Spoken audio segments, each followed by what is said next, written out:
ನೀನು ಮನೆಗೆ ಬರೋವರೆಗೂ ನನಗೆ ಆತಂಕ ಇದ್ದೇ ಇರತ್ತೆ. ನಿನಗೆ ಗೊತ್ತಿಲ್ಲದೆ ಈ ವಯಸ್ಸಲ್ಲಿ ಏನೇನೋ ಭಾವನೆಗಳು ಬರುತ್ತೆ.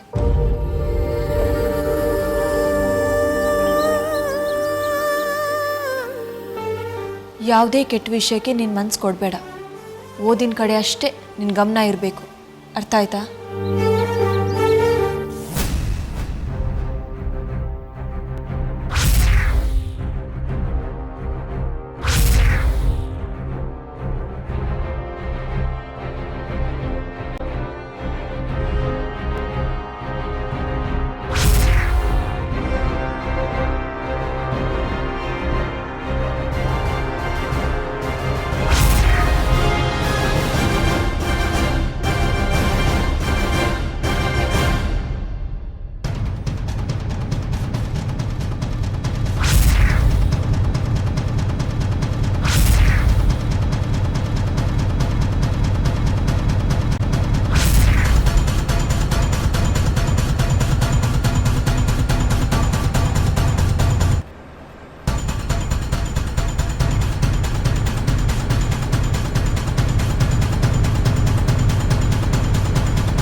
ಹೋದ್ರೆ ಮನು ಬಗ್ಗೆ ನಾನು ಮುಚ್ಚಿಟ್ಟು ಸತ್ಯ ಗೊತ್ತಾಗ್ಬಿಡತ್ತಲ್ಲ.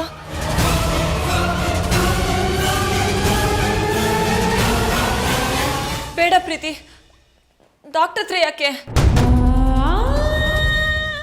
ಯಾಕಮ್ಮ ಬೇಡ? ಗಾಯ ತುಂಬಾ ನೋವಿದೆ ಅಮ್ಮ, ಡಾಕ್ಟರ್ ಹತ್ರ ಹೋಗೋಣ. ಬೇಡ ಕಂದ, ಇದಕ್ಕೆಲ್ಲ ಡಾಕ್ಟರ್ ಬೇಡ.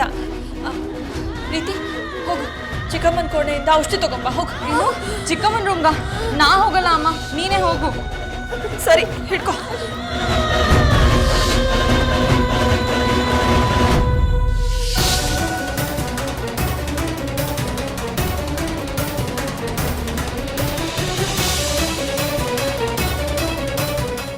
ನೋವಾಗ್ತಿದ್ದೇನೋ ಮನು, ಅಲ್ವೋ?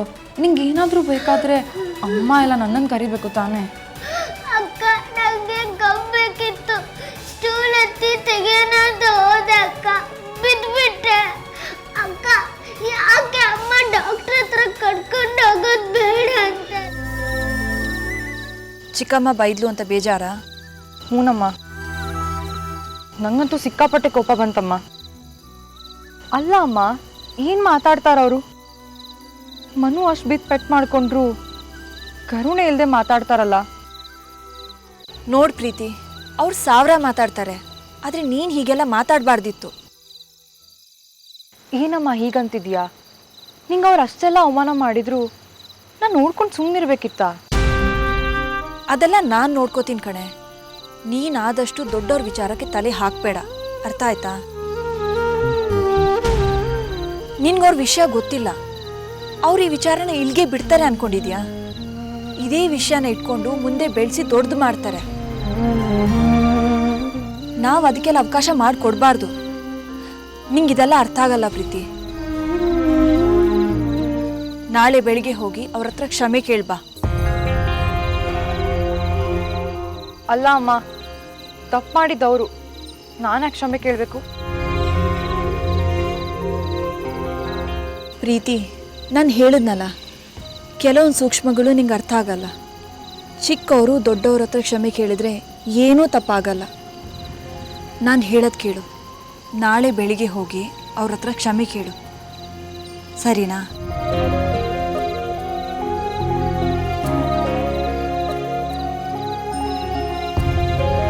ಬಾ.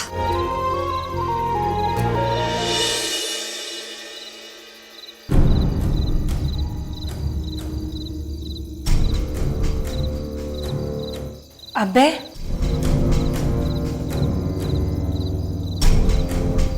ಬಾ ಕೂತ್ಕೋ. ಪರವಾಗಿಲ್ಲ ಅಬ್ಬೆ. ಮೊನ್ನೆ ಬೈದಿದ್ದಕ್ಕೆ ಬೇಜಾರಾಯ್ತಾ ನಿಂಗೆ? ನಾನು ಯಾಕೆ ಬೈದೆ ಅಂತ ನಿನಗೆ ಚೆನ್ನಾಗಿ ಗೊತ್ತಿದೆ. ಮಗು ಬಗ್ಗೆ ಕಾಳಜಿ ಕಣೆ, ಅದಕ್ಕೆ ಸಿಟ್ಟಲ್ಲಿ ಬೈದೆ. ಮನ್ಸಿಗೆ ಹಚ್ಕೋಬೇಡ. ಅಯ್ಯೋ ಇಲ್ಲ ಅಬ್ಬೆ, ನಿಮ್ಮ ಮನ್ಸು ನನಗೆ ಗೊತ್ತಿಲ್ವಾ? ನಾನು ಅವತ್ತೇ ಅದನ್ನು ಮರೆತುಬಿಟ್ಟೆ. ಈಗ ಬಂದಿದ್ದು ಬೇರೆ ವಿಷಯ ಮಾತಾಡೋದಕ್ಕೆ. ಏನು ವಿಷಯ? ಅದು ಪ್ರೀತಿ ವಿಷಯ ಮಾತಾಡೋದಕ್ಕೆ. ಪ್ರೀತಿ ವಿಷಯನ? ಹೌದು ಅಬ್ಬೆ, ಪ್ರೀತಿಗೂ ಮದುವೆ ವಯಸ್ಸಾಯ್ತಲ್ವಾ, ಅವಳಿಗೂ ಮದುವೆ ಮಾಡಬೇಕಲ್ವಾ? ಮಾಡೋಣ ಬಿಡು. ಅವಳಿಗೇನು ವಯಸ್ಸಾಗಿದೆ? ಇನ್ನೂ ಚಿಕ್ಕ ಹುಡುಗಿ ಅಲ್ವಾ? ಏನಬ್ಬೆ ಹೀಗೆ ಹೇಳ್ತೀರಾ? ಪ್ರೀತಿ ಚಿಕ್ಕವಳ. ಅವಳಷ್ಟು ವಯಸ್ಸಿರ್ಬೇಕಾದ್ರೆ ನಿಮಗೂ ಮದುವೆ ಆಗಿತ್ತು, ನನಗೂ ಮದುವೆ ಆಗಿತ್ತು.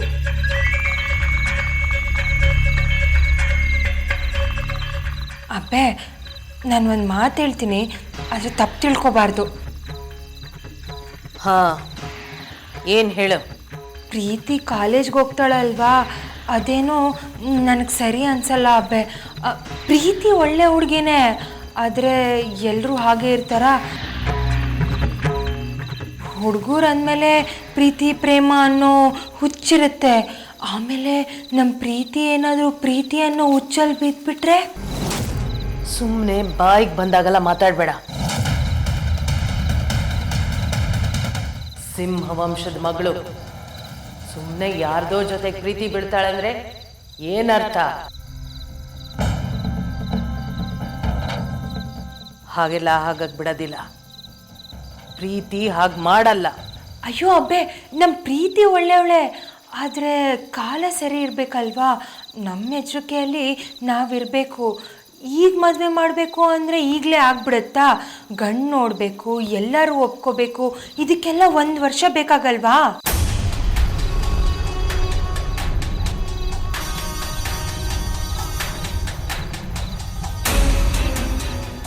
ಮದುವೆ ಮಾಡಿದ್ರೆ ನಿಮಗೂ ನೆಮ್ಮದಿ.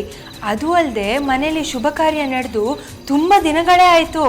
ಮನೆ ಮುಂದೆ ಚಪ್ರ ಬಿದ್ದರೆ ಮನೆಗೂ ಒಳ್ಳೆಯದಾಗತ್ತೆ, ಮದುವೆ ಆದಂಗೂ ಆಗತ್ತೆ. ಅದು ಬಿಟ್ಟರೆ ಬೇರೆ ಏನು ಕಾರಣ ಇಲ್ಲಪ್ಪ. ಹಾಂ, ನೀನಾಡೋ ಮಾತಲ್ಲಿ ಒಂದು ತೂಕ ಇದೆ. ನಾನು ಯಾಕೆ ಇದ್ರ ಬಗ್ಗೆ ಯೋಚನೆ ಮಾಡಲಿಲ್ಲ?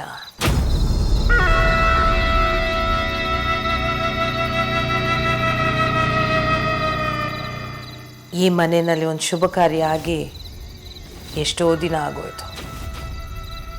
ಪ್ರೀತಿ ಮದುವೆ ಮಾಡಿದ್ರೆ ಅದು ಆದ ಹಾಗಾಗತ್ತೆ.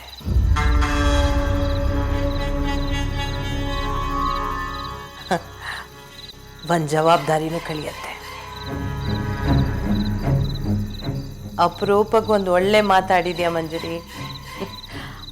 ಹಾಂ, ಬಾನಿಗೂ ಆದಿಗೂ ಹೇಳಿ ಸುತ್ತಮುತ್ತ ಹಳ್ಳಿಯಲ್ಲಿ ಒಂದು ಒಳ್ಳೆ ಗಂಡಿದ್ಯಾ ಅಂತ ನೋಡಕ್ಕೆ ಹೇಳೋಣ. ಹಾಂ, ನನಗೆ ಮನೆ ಬಿಟ್ಟು ಹೋಗು ಅಂತ ಹೇಳ್ತೀಯಲ್ವಾ? ನೀನು ಮನೇಲಿದ್ರೆ ಅಲ್ವಾ ನಿನ್ನ ನಾಲ್ಗೆ ಉದ್ದ ಆಗೋದು. ನಿನ್ನ ನಾಲ್ಗೆ ಕತ್ತರಿಸಿ ನಿನ್ನ ಕೈಯಲ್ಲಿಟ್ಟು ನಿನ್ನ ಗಂಡನ ಮನೆಗೆ ಕಳಿಸ್ಲಿಲ್ಲ ಅಂದರೆ ನನ್ನ ಹೆಸರು ಮಂಜರಿನೇ ಅಲ್ಲ. ನಾನು ಆಗಲೇ ಹುಡುಗನ್ನ ಹುಡುಕಿದ್ದಾಗಿದೆ. ಟಿಂಬರ್ ಬಿಸ್ನೆಸ್ ಇದೆ. ಕೂತು ತಿಂದ್ರು ಕರಗದೇ ಇರೋಷ್ಟು ಆಸ್ತಿ, ಚೆನ್ನಾಗಿ ತಿಂದು ಕುಡಿದು ಬೆಳೆದಿರೋನು. ಅವರಿಂದ ನನ್ನ ಪ್ರೀತಿಗೆ ತಂದ್ಕೊಡೋದ್ರಿಂದ ನನಗಂತೂ ಸಿಕ್ಕಾಪಟ್ಟೆ ಲಾಭ ಇದೆ. ನೋಡ್ತಾ ನಿನ್ ಮುಂದೆ ನಿನ್ ಗಂಡನ ಆಟನ.